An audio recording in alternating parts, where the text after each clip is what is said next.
Offer Walton fridge কিনে পেতে পারেন 20 লক্ষ টাকা, রয়েছে কোটি কোটি টাকার নিশ্চিত উপহার। আমার মেয়ে আন্দোলনে নামছে, 2 দিন ধরে বাসায় ফিরে নাই। পরে আমি নিজেও মেয়ের খুঁজে নেমে গেছি, নেমে যেয়ে বাসন শরৎ গাজীপুর বাসন শরৎ থানার সামনে আমি গুলিবিদ্ধ হয়েছি। আজকে এখানে আসার উদ্দেশ্য হলো স্বাধীন মুক্ত দেশ চলবে, দেশ সুন্দরভাবে চলবে, এটা আমাদের প্রত্যাশা। আমার 19শে জুলাই মিরপুর 10-এ গুলি লাগে, পুলিশের গুলি লাগে। সেক্ষেত্রে আমাকে পঙ্গুতে ছিলাম 45 দিন, 32 দিন চিকিৎসা নেওয়ার পরে আমার ডান পা কেটে ফেলতে হয়। তো এখন আমাদের যেটা দাবি যে পিছনে যে স্বৈরাচার ছিল, এই স্বৈরাচার যেন সামনে না আসে বা এরকম গঠন না হয়। আমরা নতুন বাংলাদেশ চাই, আর হাসিনার বিচারটা যেন খুব তাড়াতাড়ি হয়, এটাই আমাদের প্রত্যাশা।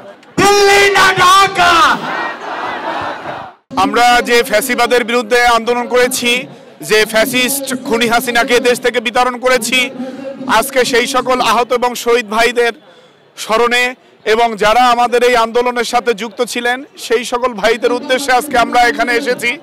আজকে আমরা বুক ভরা বেদনা এবং দুঃখ নিয়ে আজকে এখানে এসেছি। আমরা চাই এই খুনি হাসিনার বিচার এদেশের মাটিতে হোক, এবং যারা আমাদের 2000 ভাইকে শহীদ করেছে, আমাদেরকে অঙ্গহানি করেছে, তাদের বিচার এদেশের মাটিতে হোক।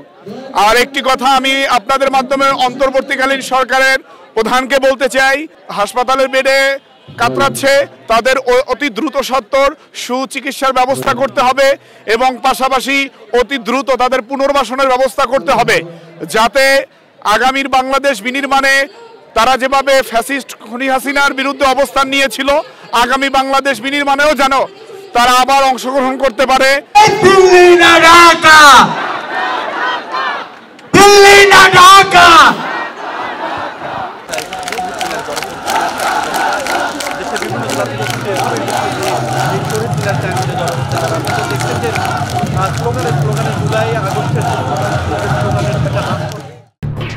এলো খবরের কাগজ, নিখাত, নির্ভীক, নিরপেক্ষ।